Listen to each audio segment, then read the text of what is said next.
ನಮಸ್ಕಾರ. ಈ ದಿನ ನಮ್ಮ ಮುಳಬಾಗಿಲು ತಾಲೂಕಿನ ನಗರಸಭಾ ಅಧ್ಯಕ್ಷ ಮತ್ತು ಉಪಾಧ್ಯಕ್ಷ ಚುನಾವಣೆ ನಡೆಯಿತು.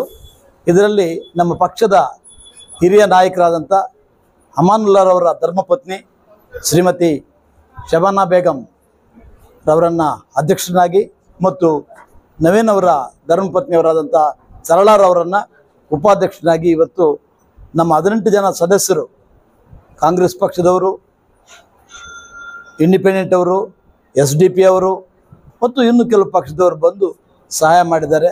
ಅವರೆಲ್ಲರಿಗೂ ಕೂಡ ಕಾಂಗ್ರೆಸ್ ಪಕ್ಷದ ಪರವಾಗಿ ನಾನು ಅವರೆಲ್ಲರಿಗೂ ಕೂಡ ಕೃತಜ್ಞತೆಯನ್ನು ಸಲ್ಲಿಸಕ್ಕೆ ಇಷ್ಟಪಡ್ತೇನೆ. ಅದೇ ಸಂದರ್ಭದಲ್ಲಿ ನಮ್ಮ ನಾಯಕರಾದಂಥ ಕೊತ್ತೂರು ಮಂಜುನಾಥ್ ಅವರು ಈ ಒಂದು ಚುನಾವಣೆಯಲ್ಲಿ ನಮ್ಮೊಂದಿಗೆ ಬೆನ್ನೆಲುಬಾಗಿ ನಿಂತು ಪ್ರತಿಯೊಂದು ಇದರಲ್ಲೂ ಕೂಡ ಸಹಾಯ ಮಾಡಿ ಈ ಒಂದು ಚುನಾವಣೆ, ಯಾಕಂದರೆ ನಾನು ಇವಾಗ ಸುಮಾರು 20-25 ವರ್ಷಗಳ ಹಿಂದೆ ಕಾಂಗ್ರೆಸ್ ಪರಿಪೂರ್ಣ ಅಧ್ಯಕ್ಷರು ಯಾಮಣ್ಣ ಅವ್ರು ಕೂತ್ಕೊಂಡಿದ್ದು. ಆಮೇಲೆ ಸ್ವಲ್ಪ ಮಿಕ್ಸ್ಚರು ಅವು ಇವು ಎಲ್ಲ ಆಗಿತ್ತು. ಇವತ್ತು ಕಾಂಗ್ರೆಸ್ ಪಕ್ಷದವರೇ ಪರಿಪೂರ್ಣವಾಗಿ ಇವತ್ತು ಆಡಳಿತದಲ್ಲಿ ಕೂತ್ಕೊಂಡಿದ್ದಾರೆ. ಅದಕ್ಕೆ ಅವ್ರಿಗೂ ಧನ್ಯವಾದಗಳು ಹೇಳ್ತೀನಿ. ಅದೇ ರೀತಿಯಾಗಿ ಕಾಲಕ್ಕೆ ನಮಗೆ ಯಾವುದಾದ್ರೂ ಪ್ರಾಬ್ಲಮ್ ಬಂದಾಗ ಅದನ್ನು ನಮ್ಮ MLC ಅವರಾದಂಥ ಅನಿಲ್ ಕುಮಾರ್ ಅವ್ರಿಗೆ ಹೇಳಿದಾಗ ಅವರು ಸ್ಪಂದಿಸಿ ಕೆಲವೆಲ್ಲ ಅಡಚಣೆಗಳಾಯಿತು, ಅದಕ್ಕೆಲ್ಲ ಸ್ಪಂದಿಸಿದ್ದಾರೆ. ಅವ್ರಿಗೂ ಕೂಡ ನಾನು ಕಾಂಗ್ರೆಸ್ ಪಕ್ಷದ ಪರವಾಗಿ ಅಭಿನಂದನೆ ಸಲ್ಲಿಸ್ತೀನಿ. ಇದರಲ್ಲಿ ವಿಶೇಷವಾಗಿ ಇವತ್ತು ನಾನು ಅಭಿನಂದನೆ ಸಲ್ಲಿಸಬೇಕಾಗಿರೋದು ನಮ್ಮ ಆದಿನಾರಾಯಣ ಅವ್ರಿಗೆ. ಯಾಕಂತಂದರೆ ಇಲ್ಲಿ ಚುನಾವಣೆಯಲ್ಲಿ ಸೋತ ಮೇಲೆ ಇನ್ನೂ 4 ವರ್ಷ ಚುನಾವಣೆ ಇದೆ, ಈಗಿಂದ ನಾನು ಯಾಕೆ ಬರಬೇಕು, ತಿದ್ದುಬಿಡ್ಬೋದಾಗಿತ್ತು. ಆದರೆ ನಮ್ಮ ಬೆನ್ನೆಲುಬಾಗಿ ರಾತ್ರಿ ಆಗಲು ನಮ್ಮ ಜೊತೆ ಇದ್ದು ಈ ಒಂದು ಅಭ್ಯರ್ಥಿ ಗೆಲುವಿಗೆ ಸಹಕರಿಸಿದ್ದಾರೆ. ಅವ್ರಿಗೂ ಮತ್ತು ನನ್ನ ಜೊತೆಯಲ್ಲಿ ನಮ್ಮ ಪಕ್ಷದ ಎಲ್ಲ ಮುಖಂಡರು, ನಾನು ಹೆಸರಿಟ್ಟು ಹೇಳಿದ್ರೆ ಭಾಳ ಜನ ಇದ್ದಾರೆ, ಅವರೆಲ್ಲರೂ ಕೂಡ ಸಹಕರಿಸಿ ಇವತ್ತು ಈ ಒಂದು ಘನ ವಿಜಯವನ್ನು ಸಾಧಿಸೋದಕ್ಕೆ ಸಾಧ್ಯವಾಯಿತು. ಅವರೆಲ್ಲರೂ ಏನು ವಿಜಯಕ್ಕೆ ಸಹಾಯ ಮಾಡಿದವರೆಲ್ಲರಿಗೂ ಪರೋಕ್ಷವಾಗಿ ಪ್ರತ್ಯಕ್ಷವಾಗಿ ಕಷ್ಟಪಟ್ಟಿರ್ತಕ್ಕಂಥ ಎಲ್ಲ ನಾಯಕರಿಗೂ ಕೂಡ ನಾನು ಅಭಿನಂದನೆ ಸಲ್ಲಿಸ್ತೇನೆ. ಇದ್ರ ಜೊತೆಗೆ ಇವತ್ತು ನಮ್ಮ ಚುನಾವಣೆಯಲ್ಲಿ ಚುನಾವಣಾಧಿಕಾರಿಯಾಗಿ ಬಂದಿದ್ದಂಥ AC ಅವರು ಭಾಳ ಸುಸೂತ್ರವಾಗಿ ನಡೆಸ್ಕೊಟ್ಟಿದ್ದಾರೆ. ಅವ್ರಿಗೂ ಕೂಡ ಅಭಿನಂದನೆ ಸಲ್ಲಿಸಬೇಕಾಗತ್ತೆ. ಯಾಕಂದರೆ ಲಾಸ್ಟ್ ಟೈಮೆಲ್ಲ ಲಾಠಿ ಚಾರ್ಜು ಅವು ಇವು ಗಲಾಟೆಗಳೆಲ್ಲ ಆಗಿತ್ತು. ಈ ಸಲ ಅದೂ ಇಲ್ಲ.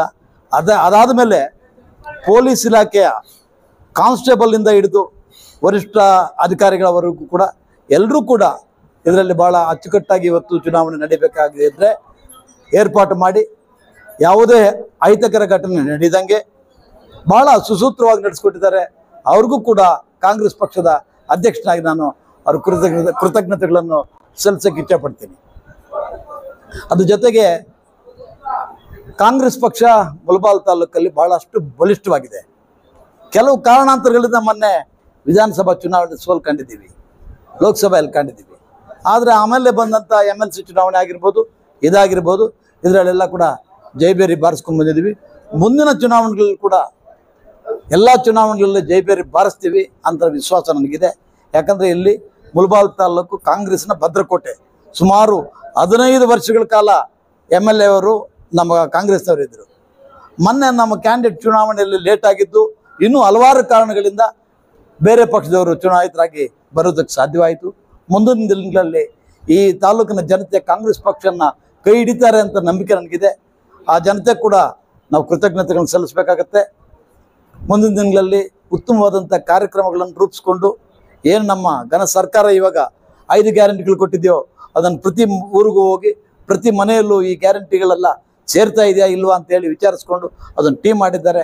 ಆ ಟೀಮ್ ಪ್ರಕಾರ ವರ್ಕ್ ಮಾಡಿ ಯಾರು ನೀಡಿ ಜನ ಇದ್ದಾರೆ, ಯಾರು ಬೇಡಿಕೆ ಇದೆ, ಯಾರು ಬಡವರಿದ್ದಾರೋ ಅವ್ರಿಗೆ ಈ ಒಂದು ಕಾರ್ಯಕ್ರಮ ಉಪಯುಕ್ತವಾಗಿದೆ.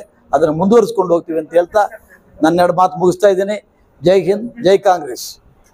ಹೆಚ್ಚಿನ ಸುದ್ದಿಗಳಿಗಾಗಿ ಮುಳಬಾಗಿಲು ಟೈಮ್ಸ್ ಯೂಟ್ಯೂಬ್ ಚಾನೆಲ್ ಅನ್ನು ಸಬ್ಸ್ಕ್ರೈಬ್ ಮಾಡಿ, ಶೇರ್ ಮಾಡಿ, ಬೆಲ್ ಐಕಾನ್ ಒತ್ತಿ.